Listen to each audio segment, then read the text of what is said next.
Good morning. क्या हाल चाल है आप सबके।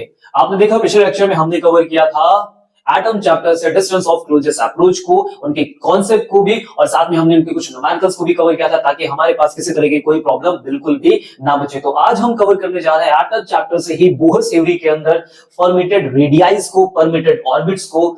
तो मेरा नाम है आदित्य और मैं आप सबका स्वागत करता हूं हमारे बेहतरीन से चैनल न्यूमेरिकल वाला पे, जहां आज का टॉपिक मैंने आपको क्लैरिटी के साथ दे दिया है। तो सबसे पहला क्वेश्चन ये राइज होता है, सर ये बोहर्स थ्योरी क्या है और ये बोहर्स आए कहां से।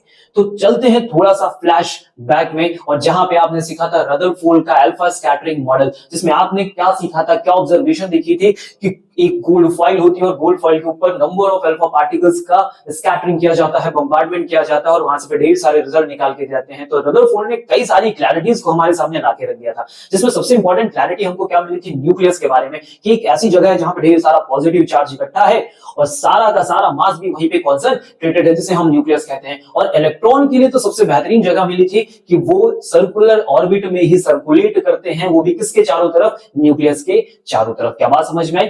अब इसी बात पे, इसी थ्योरी पे कुछ क्वेश्चंस अराइज हुए, जिसमें जो सबसे बड़ा इंपॉर्टेंट हमारी टर्म लाके देते हैं स्टेबिलिटी ऑफ एटम के लिए।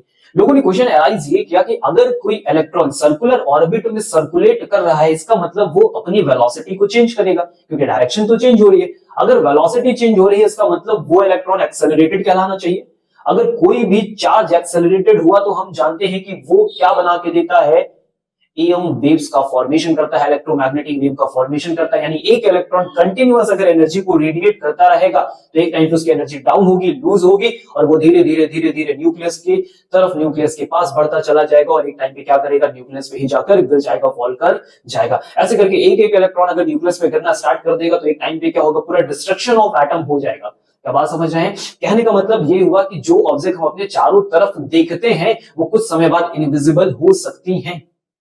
क्या बात यही तो हुई।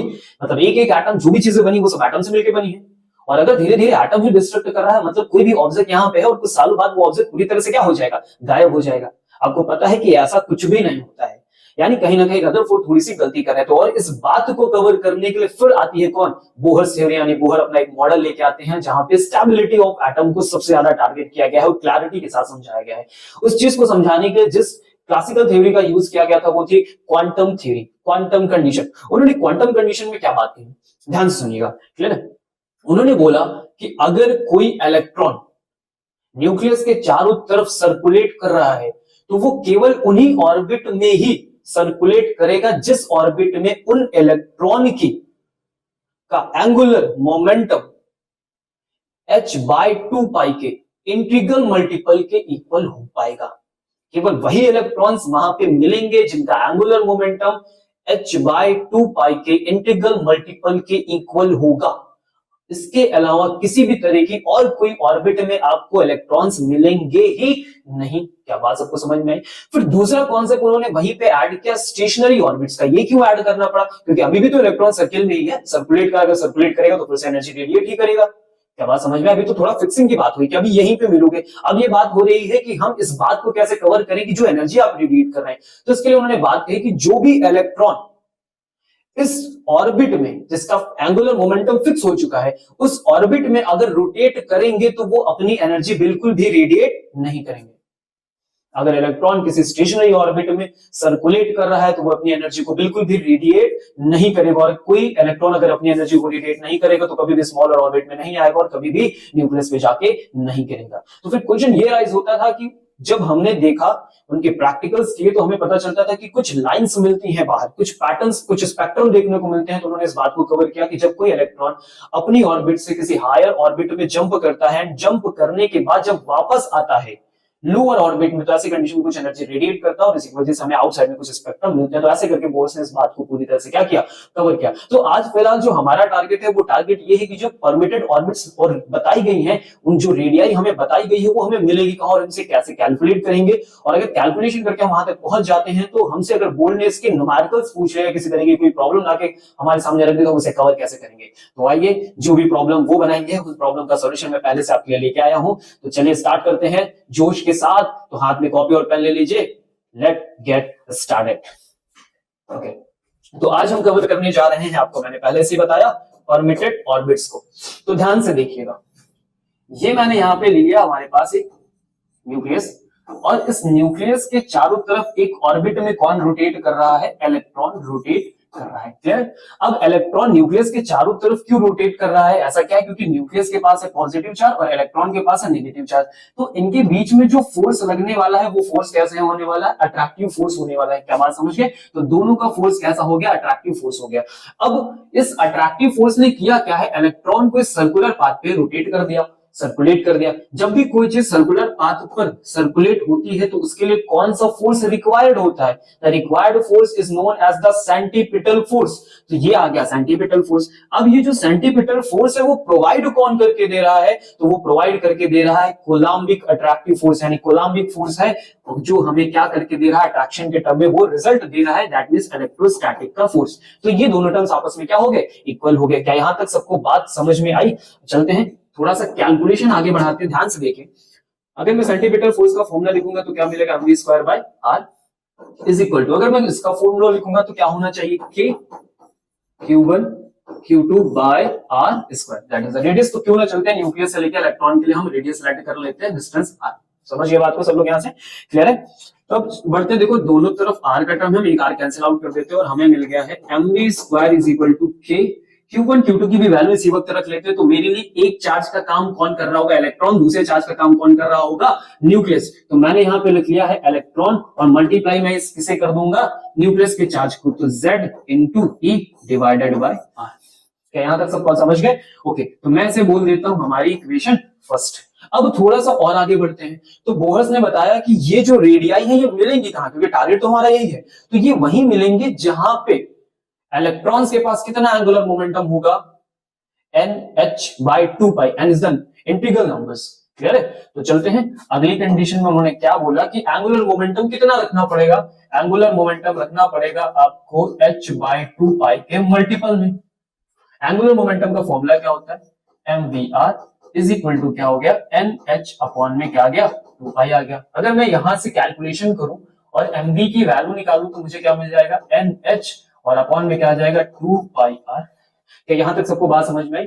हमारा टारगेट क्या है, हमारा टारगेट है r को कैलकुलेट करना। अगर मैं इक्वेशन को आपस में इक्वेट करने की कोशिश करूं तो r अभी कैंसिल आउट हो रहा है। तो चलिए थोड़ा सा दिमाग लगाते हैं और क्या करते हैं, इस इक्वेशन को, इस टर्म को ही क्या करते हैं, दोनों तरफ स्क्वायरिंग कर देते हैं। ध्यान से देखिएगा, तो हो गया m स्क्वायर बी स्क्वायर, यहाँ पे आ गया n स्क्वायर h स्क्वायर और अपॉन में क्या आ गया 4 पाई स्क्वायर और r स्क्वायर।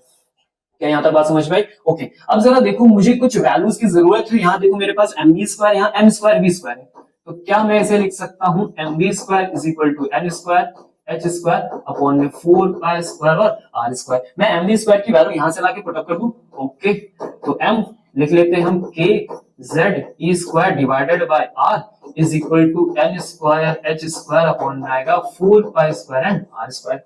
r से r क्या कर दे सर, कैंसिल आउट कर दे, बिल्कुल कैंसिल आउट कर दीजिए और इस वाले r को इधर लेके और बाकी सारे टर्म्स को भेज दीजिए उधर। तो लिखा है r is equal to n square h square divided by, तो चलते हैं अपॉन में आराम से, तो लिखा है 4 pi square k z e square और साथ में आ गया m। क्या हमने सारे टर्म्स को एक साथ लिख लिया है?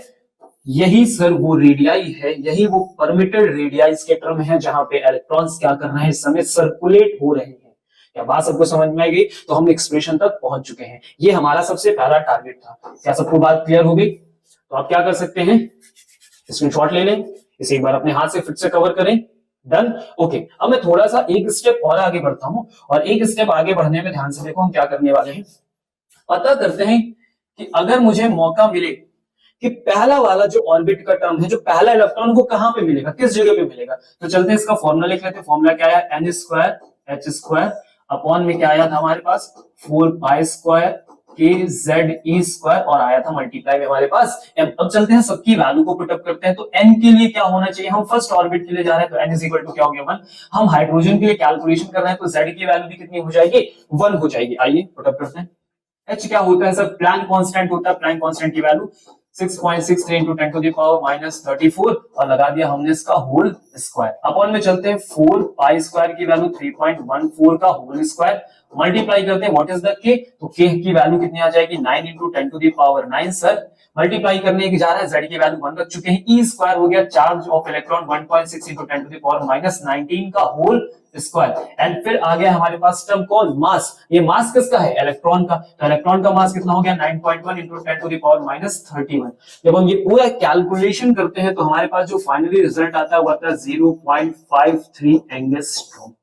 लगभग हमारा जो रिजल्ट है वो इसके आसपास पहुंचता है। अगर मैं इसे दूसरे फॉर्म में लिखना चाहूं तो मैं लिख सकता हूं 5.3 into 10 to the power minus 11 metre. तो this is the first radii, first permitted radii जहां पे हमारा इलेक्ट्रॉन क्या कर रहा है, इस टाइम पे रोटेट कर रहा है, मूव कर रहा है। क्या बात समझ गए। और अगर मैं पूरे रिलेशन को बहुत अच्छे से देखूं तो हमारे पास जो फॉर्मूले का टर्म आया हुआ है दैट इज द आर। इस आर में हमें सीखने वाली बात क्या मिली कि अगर मैं सारे कांस्टेंट को एक साथ रोक लूं, देखो ये सारी वैल्यू क्या है, कांस्टेंट है, everything is constant, M Z 4 pi, electron के सब कुछ कांस्टेंट है, केवल नंबर्स किसके बदलेंगे, ऑर्बिट्स के फर्स्ट सेकंड थर्ड। तो अगर मैं देखूं तो आर का रिलेशन एन के साथ कैसे होने वाला है, directly proportional square of the number. क्या बात समझ गए। प्रिंसिपल क्वांटम नंबर जो मेरे पास n आया हुआ है हम उसके स्क्वायर के बराबर होंगे। n को जो डिनोट कर रहे हैं ये क्या कहलाता है, प्रिंसिपल क्वांटम नंबर कहलाएगा। क्लियर है। अगर मैं इसका रेशियो फाइंड आउट करना चाहूं कि अगली रेडियाई कहां पे है, अगली रेडियाई कहां पे है, तो मुझे रेशियो क्या मिलेगा, r1 ratio, r2 ratio, r3 ratio. तो अगर मैं यहाँ 1 रखता हूं तो पहला 1 हो गया, 2 रखता हूं तो 4 मिलेगा, और 3 रखूंगा तो 9 मिलेगा। अगर मैं आगे 4 रख देता हूं तो 16 मिलेगा। यानी इन रेशियोज में मुझे अगले परमिटेड ऑर्बिट्स और रेडियाई का कैलकुलेशन होता चला जाएगा, मिलता चला जाएगा। क्या बात समझ गए। कॉन्सेप्ट सबको समझ में आया कि हमने क्या किया, सिंपल सा काम किया, हमने एक न्यूक्लियस रखा, एक इलेक्ट्रॉन को ऐसे करके घुमाया, और जब घुमाया तो उसके लिए कह दिया सेंटीपिटल फोर्स बहुत आवश्यक है। सेंटीपिटल फोर्स कौन प्रोवाइड कर रहा था, इलेक्ट्रोस्टैटिक फोर्स प्रोवाइड कर रहा था, बराबर कर दिया। बराबर करने के बाद हमने इंपॉर्टेंट कॉन्सेप्ट क्या लगाया, एंगुलर मोमेंटम का, क्योंकि ये ना लगाएंगे तो हमें एक्चुअल जगह मिलेगी नहीं, क्योंकि इसी के साथ ही इलेक्ट्रॉन हमें वहां पे मिल सकता है। तो हमने एंगुलर मोमेंटम का कॉन्सेप्ट लगा दिया, क्लियर है, क्वांटाइजेशन के साथ। और जैसे हमने उनको आपस में इक्वेट किया तो हमें आर का रिजल्ट मिल जाता है। और आर के रिजल्ट में अगर हम सारी वैल्यूज को पुटअप करते हैं तो हमें पहली रेडियाई भी मिल जाती है। और अगर हम उनका रिलेशन देखेंगे, अगली रेडियाई का relation, second radii, third radii का रिलेशन कैसा है, तो वो कुछ इस रेशियोज में हमें दिखाई देता है। क्या बात सबको समझ में आ गई है क्लैरिटी के साथ। ओके, अगर सब क्लियर हो गया है तो बढ़ते हैं आगे और कुछ प्रॉब्लम्स को अपने सामने रखा जाए, फेस किया जाए और उन्हें कैलकुलेट किया जाए। चलिए नेक्स्ट पेज पे हम जंप करेंगे। तो आपके सामने पहला क्वेश्चन आ चुका है, और क्या है पहला क्वेश्चन, ध्यान से देखेंगे। The radius of inner most electron orbit of a hydrogen atom is 5.3 into 10 to the power minus 11. Calculates its radius in n is equal to 3 orbit. बहुत ही सिंपल और साधारण सा क्वेश्चन है। पहली रेडियाई उन्होंने बता दी और बोला n इज इक्वल टू 3 वाले पे ढूंढ के लाओ। तो बहुत सिंपल, आपको पूरा फॉर्मूला लिखने की जरूरत नहीं ना, पूरे फॉर्मूले का कैलकुलेशन करने की जरूरत। हमने ऑलरेडी पहले से कैलकुलेट करके रिजल्ट निकाल लिया 0.53 एंगस्ट्रॉम। सिर्फ n बदलो और मल्टीप्लाई करो। क्लियर है। तो चलो हमने क्या सीखा था, हमने सिंपल से सीखा था कि हमारी जो रेडियस होती है वो डायरेक्टली प्रोपोर्शनल होती है n स्क्वायर के। तो अगर मैं सिंपल से फॉर्मूले को बनाने चाहूं तो आप ऐसे समझ लो कि अगर मुझे कोई नेक्स्ट ऑर्बिट चाहिए, ठीक है, अगर मुझे कोई Rn नाम की ऑर्बिट चाहिए तो आपको यहाँ n का स्क्वायर करना होगा और किससे मल्टीप्लाई करना होगा, फर्स्ट वाली ऑर्बिट के टर्म से मल्टीप्लाई करना होगा। तो चलो किस नंबर की बात हुई है, 3 नंबर की बात हुई, तो यहाँ पे क्या रखेंगे, 3 का स्क्वायर रखेंगे। पहली ऑर्बिट कहां पे थी, 0.53 एंगस्ट्रॉम के पास थी, और जैसे आप इस टर्म को मल्टीप्लाई करोगे तो दैट इज द 9 और 5.3 into 10 to the power minus 11। मैं ऐसा क्यों कर रहा हूं, ताकि हमारा आंसर ये वाला मैच हो पाए। That's your answer. 47.7 into 10 to the power minus 11 meter. That's your actual result. Very simple. आया समझ में, क्वेश्चन पूछा गया था 2014 में। अब हम नेक्स्ट जंप करेंगे अगली तरह की प्रॉब्लम्स पे। तो ध्यान से देखेंगे क्या लिखा हुआ है। In the ground state of hydrogen atom, its Bohr radius is given as 5.3 into 10 to the power minus 11. The atom is excited such that radius becomes 21.2 into 10 to the power minus 11 meter. ध्यान से देखो लिखा था atom is excited state. ये excited state का मतलब क्या होता है, ये वो स्टेट होती है एटम की जहां पे एटम को बाहर से कहीं एनर्जी मिली हुई है, और जब ऐसा होता है तो इलेक्ट्रॉन्स एनर्जी को गेन करके अपनी लोअर ऑर्बिट से हायर ऑर्बिट में जंप करना स्टार्ट कर देते हैं। तो ये जो कंडीशन और स्टेट बनती है वो एटम की एक्साइटेड स्टेट होती है। इवन इलेक्ट्रॉन्स के लिए भी यही कहा जाता है। तो क्वेश्चन ने डिमांड क्या किया कि जब हम ग्राउंड स्टेट में थे, नॉर्मल स्टेट में थे, तो हमारे पास रेडियाई कितनी गिवन की गई थी, तो that is the 5.3 into 10 to the power minus 11 metre थी, R1 मान लेते हैं। और अभी कुछ ऐसी एक्साइटेड स्टेट आई कि R2 की वैल्यू कितनी पहुंच गई है 21.11 मीटर। तो पहला क्वेश्चन फाइंड आउट करना था value of the principal quantum number. What is the principal quantum number? That is number n। हमें ये कैलकुलेट करके देना है, बहुत सिंपल सी बात है, क्लियर है। तो चलते हैं n को फाइंड आउट करते हैं। तो बहुत सिंपल सी कहानी, मैंने आपको अभी सिखाया है कि r का जो n के साथ रिलेशन है वो स्क्वायरिंग के टर्म में है। तो आप बहुत साधारण से काम करो सर, लिखो R2 by R1। यहां क्या लिखोगे, नंबर्स पे डिपेंड करते हैं, तो यहां लिखो N2 by N1। तो ये लगाया स्क्वायर और ये लगाया स्क्वायर। अब चलते हैं अगली लाइन में। R2 की वैल्यू कितनी है 21.2 into 10 to the power minus 11 upon में लिखते हैं 5.3 into 10 to the power minus 11 is equal to, तो यहाँ पे लिखते हैं N2 by N1। N1 की वैल्यू तो 1 है। पता है कहां की और बेटे, ग्राउंड स्टेट की, यानी पहली वाली है। अब जरा स्क्वायर का टर्म इधर भेजने वाले, उससे पहले इनको हमने उड़ा दिया। 5 4 होता है 40.3 लगा हुआ है, तो कुछ सर बढ़ के मिल जाएगा 4 टाइम्स। तो 3 4 कितना होता है 12 होता है, तो 20 में 12 जोड़ेंगे 21.2 आ गया, यानी 4 टाइम्स में पूरा कैंसिल आउट हो जाएगा। अगर मैं यहां से N2 की वैल्यू निकालूंगा तो स्क्वायर इधर आया, दैट मींस 2। तो N2 की वैल्यू हमारे पास कितनी आ चुकी है 2 आ चुकी है। तो सेकंड हमें मिल चुका है रिजल्ट यहाँ पे N2। अगले क्वेश्चन क्या मांगा गया था, total energy of the atom in this excited state में हमें एनर्जी बताओ। तो मैंने आपको फॉर्मूला भी फिलहाल बताया नहीं है, लेकिन बहुत सिंपल है, कुछ है नहीं, कवर कर सकते हैं सर, एक ही लाइन में कवर कर देंगे इनको। तो हम ध्यान से देखो, पेन बदलो भाई, लाल कलम लेते हैं। क्या करना है, सिंपल सी बात है, एनर्जी का जो फॉर्मूला होता है वो होता है -13.6 इलेक्ट्रॉन वोल्ट अपॉन में क्या आता है n स्क्वायर आता है। किस जगह का चाहिए, तो कौन सा नंबर आया 2 नंबर आया, तो सर यहाँ पे लिखो -13.6 इलेक्ट्रॉन वोल्ट और n का स्क्वायर मतलब हो गया 2 का स्क्वायर मतलब 4 हो गया। और 4 से जब हम इसे सॉल्व करेंगे तो कितना आएगा 4 3 12 यानी 3 पॉइंट समथिंग कुछ जाना चाहिए। तो -3.4 इलेक्ट्रॉन वोल्ट की एनर्जी हमारे पास क्या होगी, कैलकुलेट होके आ जाएगी। तो एक आंसर आप यहाँ दे चुके हो और अगला आंसर आपने यहाँ पे दे दिया। सिंपल है, क्या बात सबको समझ में आई, क्लियर हुई? तो ऐसा करके आज हमने किसको कवर कर दिया है, रेडियाई को कवर कर दिया, उसकी जगह को कहां से मिलता है, उसका एक्सप्रेशन कैसे फाइंड आउट करते हैं, बहुत सिंपली हमने कवर कर दिया। तो इसमें कुछ भी कठिन जैसा बिल्कुल नहीं है, ठीक है। जो भी क्वेश्चन आएगा बस ऐसे ही आएंगे, सिंपल तरीके से आएंगे, बस पढ़ना और समझना होगा। तो तब तक के लिए क्या करें, अच्छे से पढ़ते रहें, लिखते रहें, खाते पीते रहें, मस्त रहें और मेरे साथ लगे रहें, ताकि कोई भी न्यूमेरिकल आपसे अछूता ना रहे, कोई भी न्यूमेरिकल आपको डरा ना पाए और सारे न्यूमेरिकल्स बहुत अच्छे से कवर हो जाए और फिजिक्स भी न्यूमेरिकल के टर्म में हमें आने लगे। चलिए तो अब मिलते हैं अगले लेक्चर में। सी यू, टाटा, बाय बाय, जय हिंद, जय किसान।